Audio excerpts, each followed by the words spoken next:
할렐루야. 예, 2부 예배 오신 여러분 모두를 주의 이름으로 환영합니다. 우리 함께 옆에 분들하고 인사하십시다. 참 잘 오셨습니다. 네. 우리가 계속해서 부흥에 대해서 은혜의 말씀을 나누고 있습니다. 지금까지 전해드리는 말씀은 다 시리즈로 계획에 대해서 전해드리는 말씀인데요. 한 말씀 한 말씀이 저와 여러분의 이민 역사와 또 신앙의 여정을 새롭게 조명할 수 있는 그런 기회가 되실 수 있기를 바랍니다. 우리 함께 잠깐 기도하겠습니다. 좋으신 하나님, 저희들을 예배자의 자리로 불러주신 것을 감사합니다. 하나님께서 저희들에게 필요한 말씀 주셔서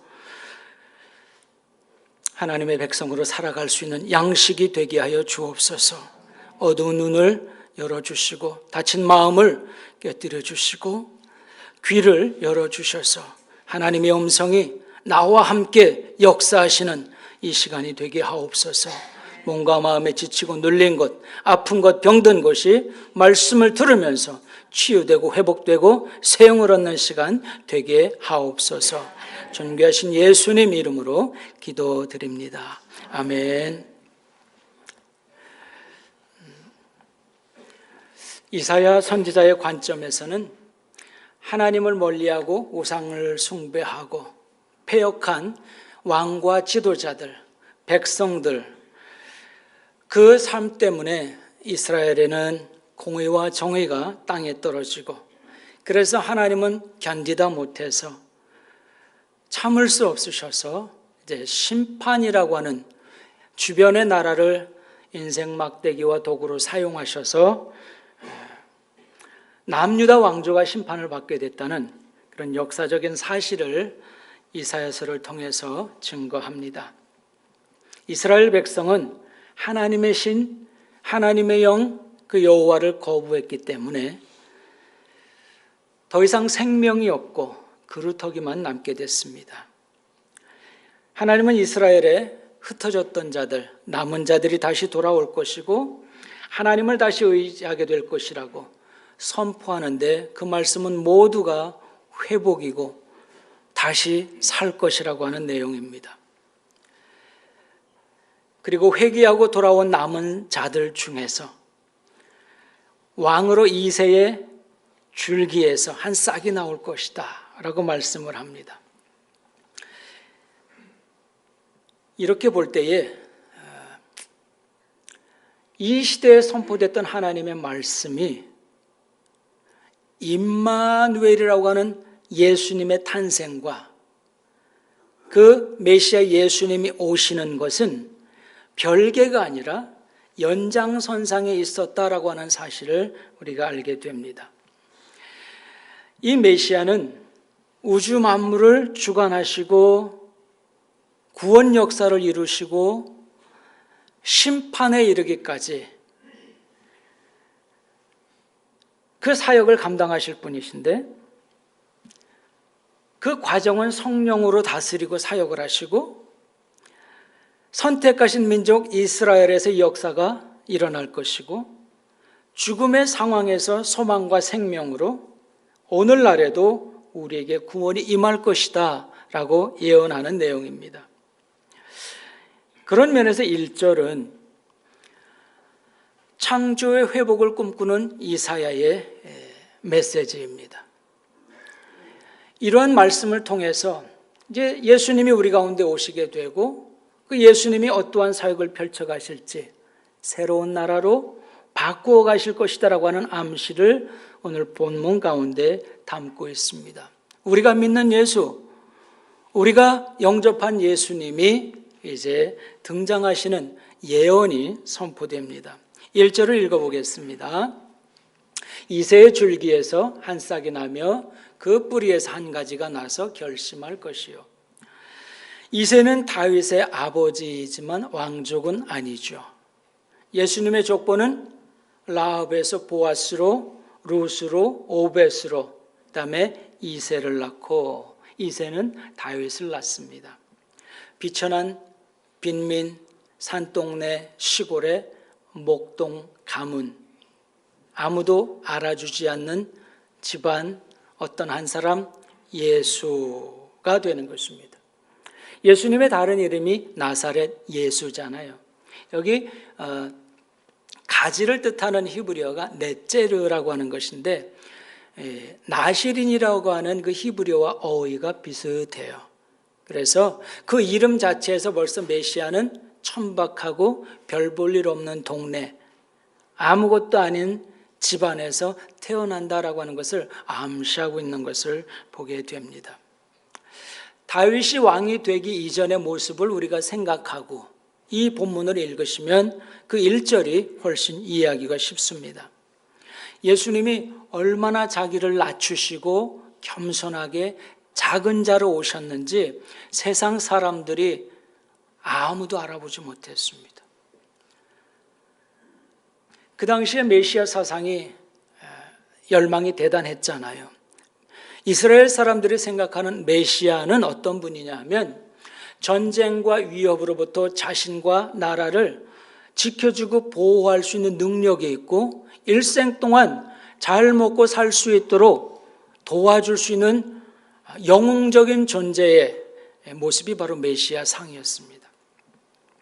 그런데 우리 예수님이 오신 모습은 상상을 초월해서 기가 막힌 모습으로 오니까 아무도 메시아라고 하는 생각이 들지 않는 거죠.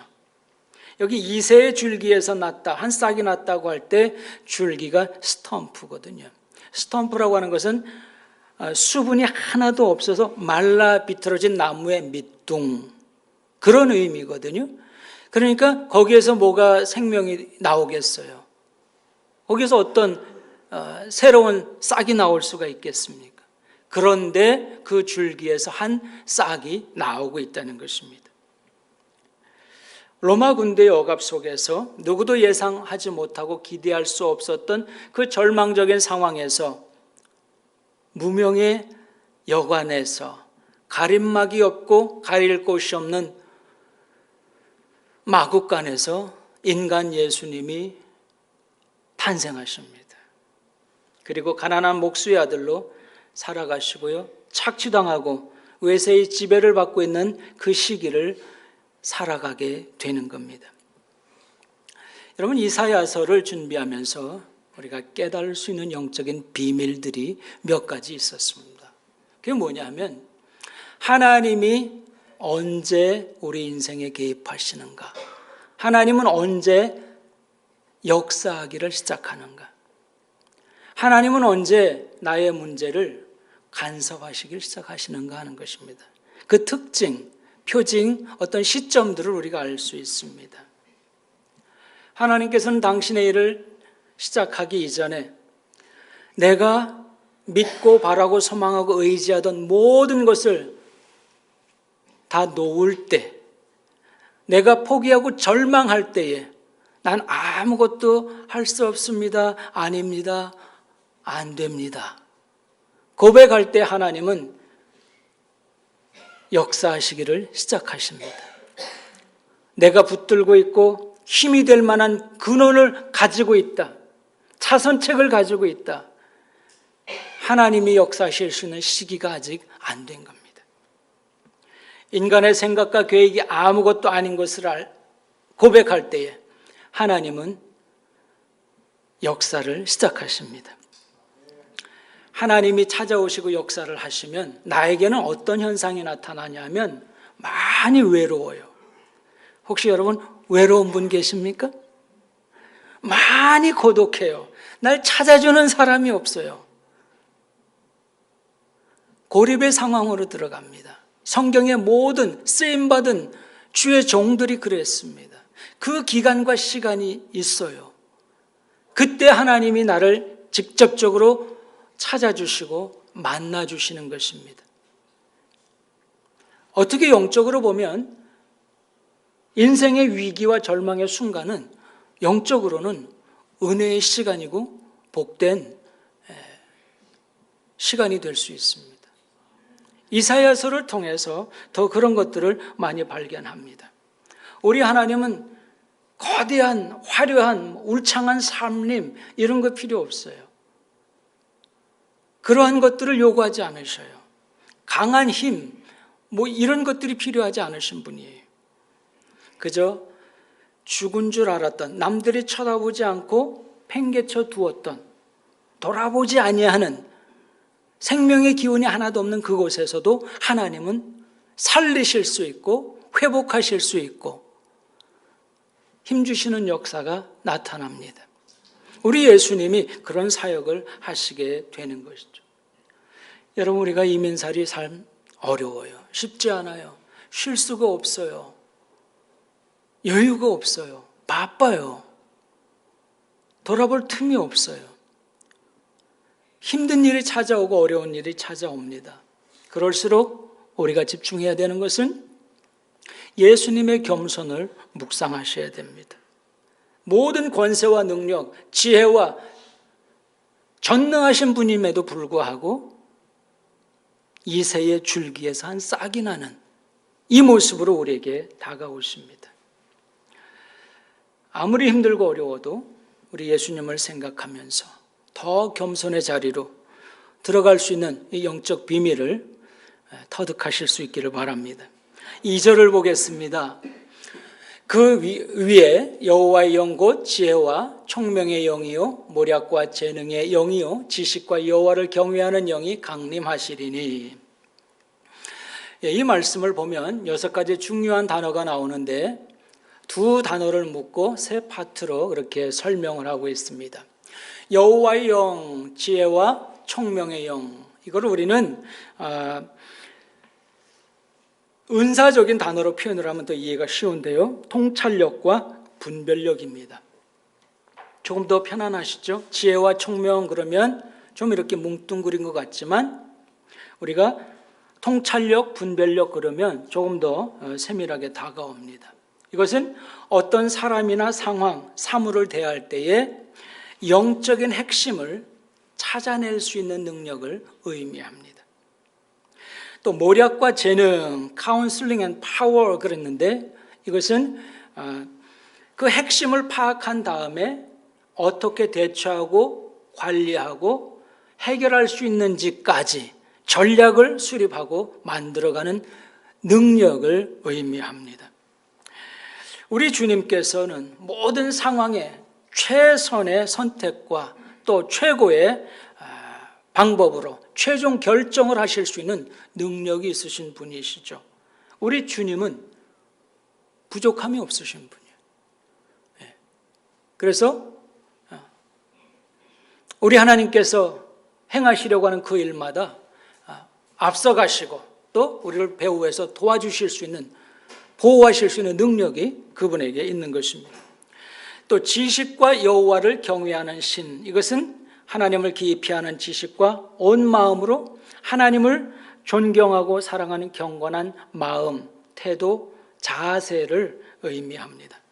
그러니까 장차 오실 예수님이 성령 충만하셔서 그 사역을 이루어 가시고 세상을 변화시키시고 구원받는 자의 수를 더해 가시고 영생을 받기로 작정된 자들을 하나님의 말씀 앞에 무릎 꿇게 하고 십자가의 능력과 예수의 이름의 권세 아래 복종케 하실 수 있는 힘이 있으신 분, 그분이 우리 예수님이시다라고 하는 것입니다. 여러분, 예수님 공생의 사역하실 때도요, 성령 충만하셔서 사역하셨잖아요. 무슨 일을 할 때마다 먼저 기도하셨죠. 주기도문에서도 하늘에 계신 먼저 하나님을 찾으셔요. 성령에 이끌려서 시험을 받으시고 축사하시고 병자를 고칠 때도 기도하시고 감사하시고 항상 하나님과 동행하는 예수님의 삶을 볼 수가 있습니다. 그래서 예수님 곁에 가면 하나님의 향기, 하나님의 영, 역사하시는 하나님, 나와 함께 하시는 하나님이 느껴지는 것입니다. 하나님의 종들, 백성들이 가는 곳에 하나님의 향기가, 하나님의 음성이, 삶이 보여질 수 있기를 바랍니다. 예수님은요, 죽음 앞에서도 하나님을 먼저 찾으셨어요. 그 뜻을 먼저 구하셨고요. 내 뜻을 내려놓고 하나님의 말씀으로 기준을 삼으시고 하나님의 말씀으로 사단을 물리치시고 하나님에 대해서 누구보다도 아버지 그 친밀함, 하늘나라와 하나님에 대해서 정통하신 분이 우리 예수님이셨습니다. 하나님께서 명하시면, 원하시면, 바라시면 뭐든지 다 하실 수 있는 각오가 예수님에게 있으셨고요. 십자가에서 목숨을 원하셨을 때에도 순종하시는 예수님의 모습을 보게 됩니다. 여러분 3절 말씀을 보시면 여호와를 경외함으로 즐거움을 삼을 것이며 라고 했습니다. 여기 즐거움을 삼다라고 하는 그 히브리어의 원어의 의미를 살펴보니까 숨을 쉬다, 호흡하다라고 하는 뜻이 담겨 있습니다. 이것은 공부해서 노력해서 훈련해서 배우는 게 아니고 태생적으로 태어나면서부터 습득되어진 거예요. 자, 찬양팀만 숨 쉬고 성도님들 숨 쉬지 말고 뭐 이런 게 아니에요. 그냥 다 내추럴리 그냥 습득되어져서 된 거예요. 숨이 가쁘면 더 많이 쉬고 이거는 그만큼 친밀함, 하나됨 그런 의미가 바로 즐거움을 삼다라고 하는 의미입니다. 여호와를 경외함을 즐거움을 삼다. 그러니까 하나님에 대한 생각으로 예수님은 충만하신 거예요. 무엇을 생각하시든 사역을 하시든 항상 하나님의 뜻이 우선이셨다는 것을 이 말씀을 통해서 알게 되죠. 그런데 즐거웠다는 거예요. 기쁨으로 행하는 것이죠. 하나님과 하나 된 친밀함, 성령의 충만함, 그것으로 하나님의 나라를 통치하고 다스려 가시는 예수님의 모습을 또 암시하고 있는 걸 보게 됩니다. 그리고 이 세상의 왕들과는 다른 한 가지 특별한 모습이 또 기록이 되어 있는데 예수님의 유일한 능력이죠. 판단하고 심판하실 수 있는 능력. 하나님의 전지전능하심을 우리 예수님이 가지고 계신 것을 보여줍니다. 세상에서는 눈에 보이는 대로 귀에 들리는 대로 판단하고 심판을 합니다. 들리는 건 뭐예요? 주변 사람들의 이야기, 전해주는 소리, 가십들, 비판하고 정죄하는 소리, 거기에 우리 마음이 상처받고 흔들려요. 보이는 대로 뭐예요? 자료 가져오세요. 보고 숫자대로, 드러난 수치대로 이렇구나. 그렇게 결정을 내리다가 보니까 오류가 생기고 마음들이 어긋나고 불편함이 생겨요. 속 마음을, 진실을 보지 못하니까 사실은 맞는데 진실은 아니거든요. 그러니까 어떻게 해요? 여기저기서 원망과 불평이 나오는 거예요. 우리 예수님은 그런 분이 아니라는 거죠. 속사람, 심령의 폐부를 감찰하시고 꿰뚫어 보셔서 그 영이 필요로 하는 것, 그 심령이 요구하는 것이 무엇인지 아시고 공평하게 정의롭게 심판하신다는 것입니다. 이 능력이 우리 주님께 있다는 것이죠. 귀에 들리는 것으로 판단하지 않는다. 눈에 보이는 것으로 심판하지 않는다. 이것만 지킬 수 있어도 이 세상은 좀 더 공평하고 정의롭고 우리가 원하는 자유로운 세상이 될 수 있다고 생각을 합니다. 우리 주님이 오셔야 하는 이유가 바로 그런 거죠. 우리가 채워지지 않은 부분들, 이 세상에서 배움으로도 해결 안 되고 사람의 힘과 지혜를 모아도 해결되지 않는 일들을 해결해 주시기 위해서 예수님은 꼭 오셔야 하는 분이셨습니다. 4절을 읽겠습니다. 공의로 가난한 자를 심판하며 정직으로 세상에 겸손한 자를 판단할 것이며 그의 입에 막대기로 세상을 치며 그의 입술의 기운으로 악인을 죽일 것이며 가난하다라고 하는 것은 경제적인 것을 말하고 영적으로는 심령이 가난한 자도 될 것입니다. 여기 또 겸손한 자는 비천하고 신분이 낮고 약한 사람, 약자를 지칭하는 것도 맞습니다. 세상에서는 이런 사람들 일단 제외합니다. 먼저 중요한 사람들, 힘 있는 사람들 상대하고 그들의 일처리가 우선이 됩니다. 공의로 판단을 하신다는 것은 사회적인 약자와 소외계층이 힘이 없어서 차별당하면서 발생하는 일들, 억울함들, 누명들을 생기지 않도록 하시겠다는 약속의 말씀이죠. 그러면 예수님은 가난한 사람을 무조건 다 편들어 주시고 변호해 주시는 분이신가? 그것은 아닙니다. 가난한 사람도 죄인이고 부한 사람도 죄인입니다. 오늘 말씀에서 의미하는 것은 공의에 대한 부분입니다. 공평함을 이야기하는 것입니다. 우리는 어떤 생각을 갖고 살아가냐 하면 항상 이분법을 생각해요. 심판, 구원, 이걸 떼어서 생각을 하는 거예요. 강자와 약자, 승자, 패자, 부자, 빈자. 우리의 생각이 늘 그래요. 근데 그 사람들과 그 일들이 한 시대에 공존하고 함께 이루어지는 일이에요. 근데 어떤 사건을 따로 떼서 계속 우리는 생각을 하다 보니까 이분법적 사고 때문에 하나님의 큰 그림, 하나님의 나라의 새로운 세상의 그 원리를 더 깊이 깨달을 수가 없는 거예요. 오늘 이 시간에 하나님의 나라는 그런 곳이 아니라고 하는 것을 깨닫고 믿으시기를 바랍니다. 하나님은 악한 자도 시간과 기회를 말씀이 들려줘서 돌아오기를 원하시는 하나님이세요. 우리는 어때요? 저거 그냥 한 방에 그냥 없애버리고 나는 잘 되고 이런 생각이 우리에게 가득 차 있죠. 오늘 또 저만 그러네. 항상 올 때마다 저만 그런 느낌을 늘 받아요. 이게 웬일인지. 여러분들 표정 보면 나는 다 알고 있었어.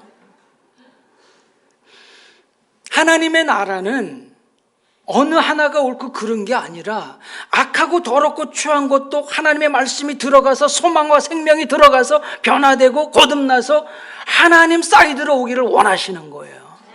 이게 성도가 살아가는 이유예요.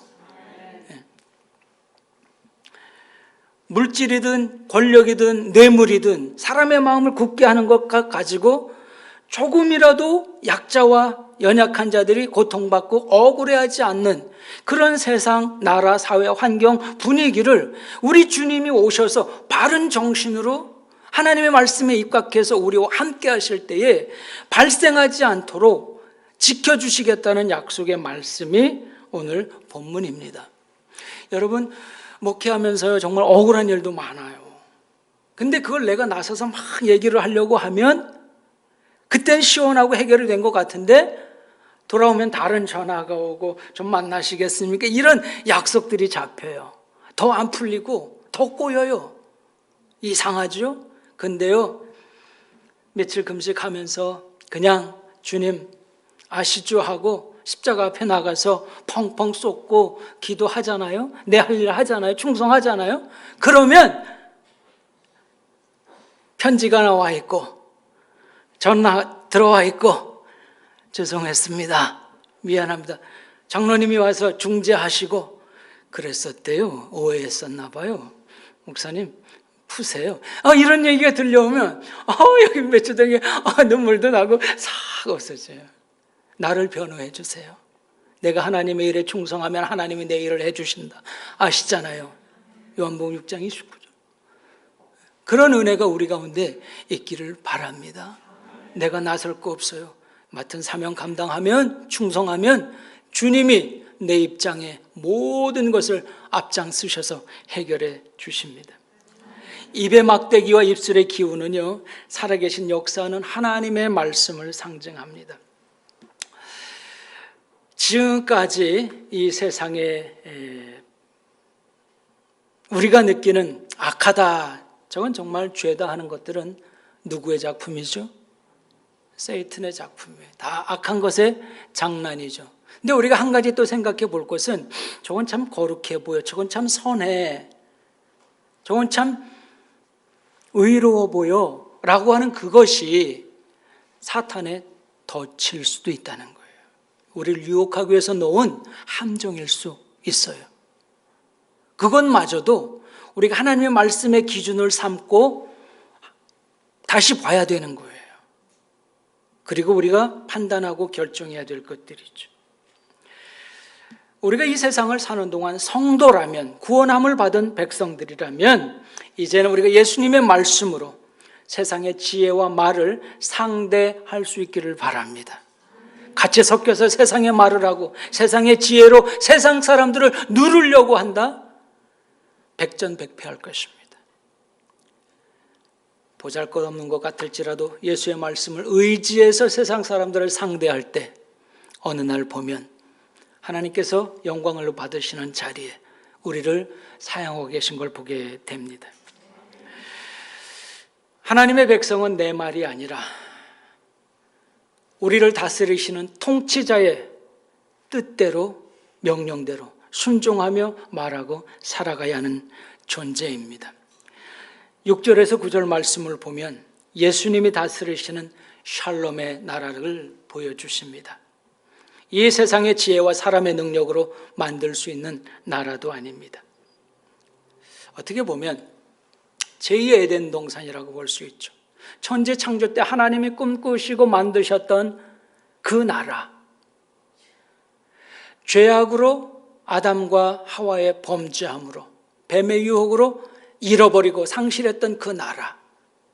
그래서 밀턴은 신라권이라고 하는 표현을 쓰잖아요. 이제 그 나라를 예수님이 오심으로 다시 세우시겠다, 일으키시겠다는 예언의 말씀이 바로 오늘 본문입니다. 우리 6절에서 9절 말씀 한번 같이 읽겠습니다. 그때에 이리가 어린 양과 함께 살며 표범이 어린 염소와 함께 누우며 송아지와 어린 사자와 살진 짐승이 함께 있어 어린 아이에게 끌리며 암수와 곰이 함께 먹으며 그것들의 새끼가 함께 엎드리며 사자가 소처럼 풀을 먹을 것이며 젖 먹는 아이가 구멍에서 장난하며 젖된 어린아이가 독사의 굴에 손을 넣을 것이라. 내 거룩한 산 모든 곳에서 해됨도 없고 상함도 없을 것이니 이는 물이 바다를 덮음같이 여호와를 아는 지식이 세상에 충만할 것임이라. 아멘. 여러분, 샬롬의 의미가 그냥 전쟁이 없는 평화를 의미하지 않고 어원을 보면 다양한 의미가 있습니다. 영적, 내적, 마음의 고요를 뜻하는 평안, 물질적, 육체적 고통이 없고 부족함이 없는 상태를 나타내는 평안, 건강한 평안, 그 다음에 인생의 모든 영역에서 전인적으로, 통전적으로 행복을 느끼는 그러한 의미가 샬롬입니다. 지극한 축복을 우리가 지복이라고 그러잖아요. 영원한 기쁨을 영락이라고 그러잖아요. 이러한 것들이 지금 내가 사는 현재 상황에서 입술로 고백하고 마음으로 느껴지는 상태를 샬롬의 상태라고 하는 것입니다. 그러면 해봅시다. 샬롬. 좌우로 샬롬. 안전하고 평안하고 평강하고 정말 나 행복해 라고 할 때 그 상황을 샬롬이라고 이야기합니다. 우리가 지금 방금 읽으신 본문을 보면 이 세상에 맹수, 야수성이 가득한 맹독이 있는 그런 짐승을 열거해 놓았죠. 다른 맞은편에는 힘없고 연약하고 도움이 필요하고 혼자 할 수 없는 아주 약하고 약한 상대적인 그런 단어들이 등장하죠. 하나님이 말씀이 들어가면 모든 맹독, 야수성, 공격성들이 변하고 부드러워지고 유해져서 함께 공존하는 세상으로 바뀔 수 있는 것입니다. 여러분, 젖된 아이와 전 먹는 아이 누가 형이죠? 거기가 거기입니다. 네. 그 아이들이 이끌며 그랬어요. 이 세상에 동물원 조련사들 우리가 많이 알고 보지 않습니까? 사자 귀를 땡기면서 훈련시키는 사람 보신 분? 표범의 코털을 건드리면서 입을 벌려가면서 주먹을 넣었다 뺐다 하면서 목을 졸르면서 훈련하는 사람 죽습니다. 그 사람 잘못 걸리면. 그 나라가 오는 거예요. 하나님의 말씀이 들어가고 예수님이 그 하나님의 통치를 이어가시는 그 나라가 임하면 강자도 필요 없고 약자도 필요 없는 거예요. 방금 말씀드렸던 것처럼 두 사건이 한 시간에 공존하는 거예요. 심판과 구원 따로 해석하는 게 아니라 이 자리에서 일어나는 거예요. 한쪽이 멸망하고 한쪽이 일어나는 것처럼 하나님의 시간 안에서 그 역사가 일어나게 되는 것입니다. 사람과 가축들이 맹수나 이 동물에게 위협을 느끼지 않고 살아가는 세상, 바로 하나님이 창조하시고 바라는 에덴의 모습이죠. 우리가 그런 세상이 되기를 하나님은 원하셔서 예수님을 한 줄기에서 싹으로 이 땅에 보내주신 것입니다. 우리가 타락하니까, 죄를 지으니까, 영적으로 범죄하니까 이 세상이 사나워지고 포악해지고 날카롭고 예민하고 공격 성향이 아주 다분해지는 것이죠. 그러니까 환경도 그렇게 바뀌고 동물 세계도 그렇게 바뀌는 거예요. 기상학자들이 예측할 수 없는 천재지변이 갑자기 일어나는 거예요. 다 틀리는 거예요. 그 기상 관측의 숫자들이 예측할 수가 없는 거예요. 변종들이 발생하고요. 알 수 없는 질병들이 막 창궐하는 것이죠. 다 영적으로 우리가 죄를 보면서 그랬다는 것입니다. 그래서 이제 주님이 오시고 우리가 읽은 그 6절에서 9절의 내용을 보면 약자가 강자의 먹이가 되는 그 살육의 지옥도 아니고 약자와 강자가 함께 어울려서 승자와 패자가 함께 손잡고 위로하고 전진해 나가는 큰 그림을 그리는 그런 날이 오게 될 것이다. 이 예언을 말씀하고 있는 것입니다. 그러면 9절에서 나오는 왜 상함을 입고 해받음을 당합니까? 우리는 죄성이 있기 때문에 서로 자기 욕심을 채우고 더 가지려고 하다 보니까 올라서고 밟고 누르고 힘이 될 만한 모든 것들은 찾아가고 서로 연결해서 더 큰 힘을 만들고 하다가 보니까 서로 상함과 해받음을 입게 되는 것입니다. 우린 공격적인 본능이 나도 모르는 사이에 생기는 거예요. 누가 뭐라고 그러면요 반응이 확 나갑니다. 여러분 꼭 총이나 그런 무기로 사람을 죽이지 않아도 죽일 수 있습니다. 눈빛만 봐도 무서워. 글로도 펜으로도 경험이 있으신 분이 있나 본데 우리 아내 여러 번 죽였어요. 남편 여러 번 죽였어요. 여러분 편지 써놓고 나간 거 그거 죽이는 거예요. 그죠? 말로도 살기 우리 가운데 있어요. 공격 본능이 있어요. 그런데 예수님이 오시면 그런 것들이 속에서부터 정하게 되어서 변화가 되어서 유하고 부드럽게 되어서 어린아이의 속살처럼 입속의 혀처럼 그런 변화가 우리 가운데 일어나게 됩니다. 여러분 이사야서를 준비하면서 몇 가지 영적인 비밀들을 깨달았는데요. 하나님은 이름을 통해서도 당신의 역사를 이루어가고 계시다라고 하는 사실을 알게 됩니다. 이사야의 이름이 뭐라고 했습니까? 여호와는 구원이시다. 아들이 둘이 있었잖아요. 스알야숲의 이름이 뭐라고요? 남은 자들이 돌아올 것이다. 둘째 아들 마할살렐 하스바스의 이름의 뜻이 뭐라고요? 침략과 멸망이 임하였도다. 하나님은 이름을 가지고서도 하나님의 일을 행하고 계신 걸 보게 됩니다.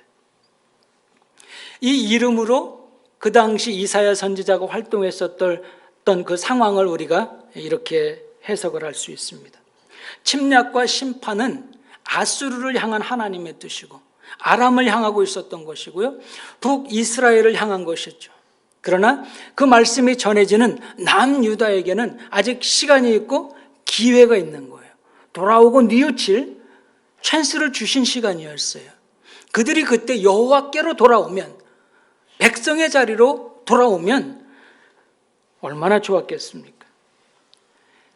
그래서 불순종에서 잡혀가고 흩어진 자가 되어서 불순종과 신앙에 대한 그 결과를 책임져야 하는 시간이 지나면 다시 남은 자가 되어서 돌아올 것이다.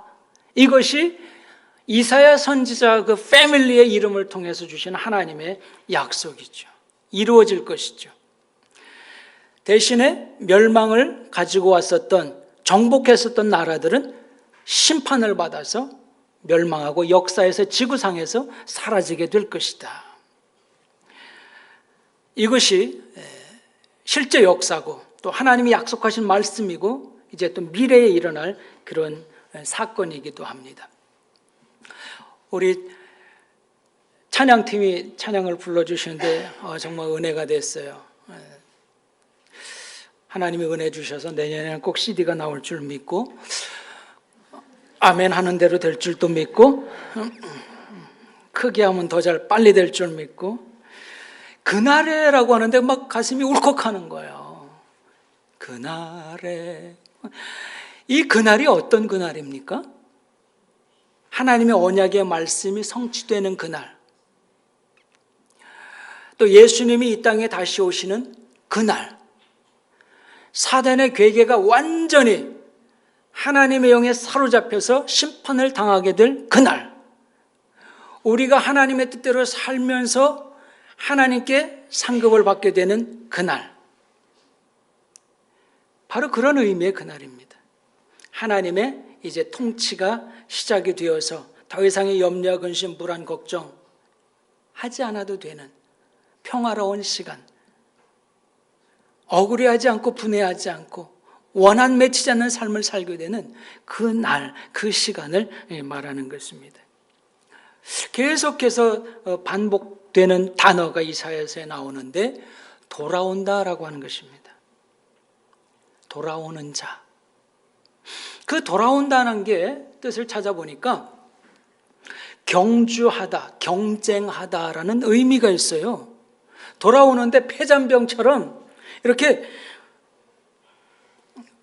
표현이 맞는지 모르겠는데 쭈그렁망탱 돼가지고 막 이렇게 돌아오는 그런 게 아니라, 마라톤 하는 사람들이 피니시 라인에서 막 있는 힘을 다해서 선두 다툼을 하면서 막 열심을 다해서 뛰어들어오는 것처럼 그렇게 돌아오는 것이 돌아온다는 의미입니다.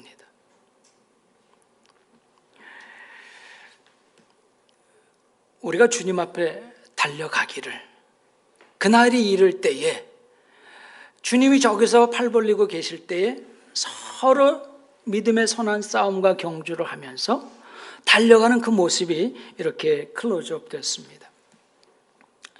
하나님의 주권과 통치가 임하는 곳, 여호와의 영광을 인정하는 자들이 모인 곳, 그곳을 향해서 시온이라고 기록이 되어 있죠.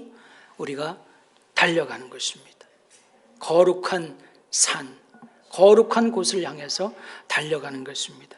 거기는 예수님이 통치하시는 나라, 새로운 나라입니다.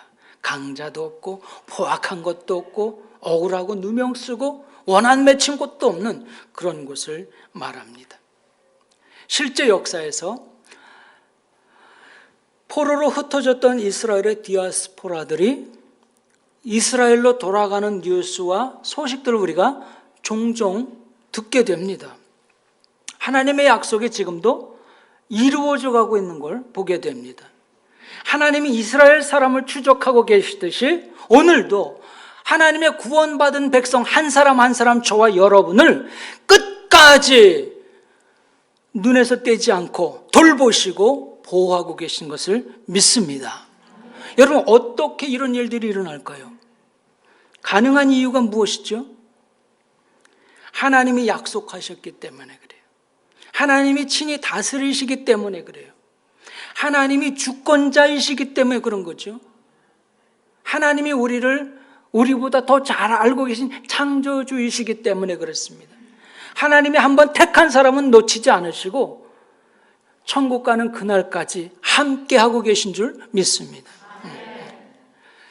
우리가 한 번 더 여기서 짚고 넘어가야 될 것은 왜 하나님께 멀어졌는가? 하나님을 멀리하게 됐는가? 그 원인이 어디 있는가? 나와 우리 자녀들이 멀어지고 있지 않은가? 혹시 그런 생각이 든다면 오늘 말씀을 통해서 예수님이 우리 가정에 오시고 우리의 문제 가운데, 현실 가운데 오셔야 되는 이유로 충분합니다. 예수님을 모셔야 될 때입니다. 나를 내려놓고 예수님이 일하실 수 있는 환경과 마음의 그릇을 갖추셔야 됩니다. 여러분 주변에 쫓겨다니고 흩어진 자의 삶을 사는 이웃은 없습니까? 주 앞에 돌아와야 할 남은 자, 여러분의 가족은 없습니까? 하나님의 회복의 은총을 기다리는 자는 없습니까? 아직도 우리 생각은 이분법으로 잘 믿는 자, 믿지 않는 자, 지옥 갈 자, 천국 갈 자 이런 생각으로 살아가고 있지는 않습니까? 성경은 그렇게 바라보지 않는다. 예수님은 그런 생각을 갖고 계시지 않다. 우리가 배웠습니다. 여러분 어떤 사람은요, 이 세상이 좋게 바뀌기 위해서 가난과 기아를 물리치기 위해서 기부하는 사람들이 있어요. 빌 게이츠, 워런 버핏, 많은 사람들이 있어요. 자기 딸을 낳고 페이스북의 창시자 주커버크인가요? 그 사람은요, 자기 재산의 99%를 그래서 이 세상에 빈곤하고 기아와 문맹자들이 없기를 원하는 마음으로 기부를 합니다. 많은 사람들이 이렇게 하는가 하면 어떤 사람은 남미, 북미 대륙을 마약으로 덮고자 꿈을 꾸는 사람이 있었어요. 구스만이라고 하는 사람이에요. 별명이 땅딸보 두목이요. 키가 168이래요. 나보다도 커요. 야, 참. 근데 땅딸보래. 참. 15조 상당의 마약. 여러분, 다 같이 좋은 세상을 만들고 덮어나가고자 공동생산, 공동분배하자. 공산주의자들이 외쳤던 구호예요. 어떤 음료수 회사는요, 온 세상 사람들의 피 속에, 혈관 속에 콜라가 흐르게 하자는 것을 덮어버리자는 꿈을 꾸었던 코카콜라 회사 사장의 마음이 있었어요. 중고몽이라고 그래서 중국의 꿈이라고 1:1로를 계획하고 있습니다. 세계의 시장 경제와 패권을 중국이 덮어버리겠다. 그래서 2030년대 중국 부흥의 역사를 이루겠다. 시진핑의 작품이에요. 이렇게 세상과 개인의 기업들이 온 세상을 무엇인가로 덮어가고자 혈안이 되어 있습니다. 우리는 내세울 것이 없어요. 힘과 능력이 없어요. 오직 예수의 이름으로, 예수의 능력으로 여호와의 영광을 인정함으로 이 땅을 덮어갈 수 있기를 간절히 원하고 바랍니다. 우리가 할 수 있는 건 없어서 예수의 이름의 권세 믿고 하나님이 역사하실 걸 믿고 손 내밀고 예수 믿으십시오 전하는 것입니다.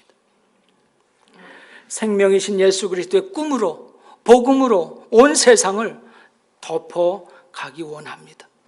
온 천하 만민이 여호와의 영광을 인정하는 세상을 꿈꾸는 주의 종들 될 수 있기를 바랍니다.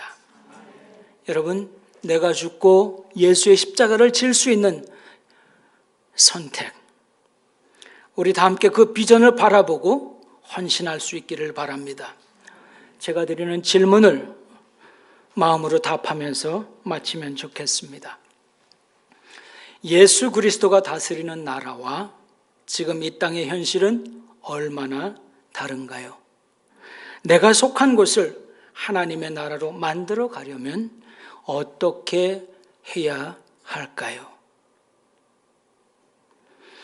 이 질문에 답을 하면서 우리가 함께 찬송을 부를 텐데 그 가사, 단어 하나하나 마음에 새겨져서 여호와의 영광을 인정하는 우리가 될 수 있기를 바랍니다. 우리 찬송가 함께 부르면서 마음을 담아서 간절한 기도가 될 수 있기를 바랍니다.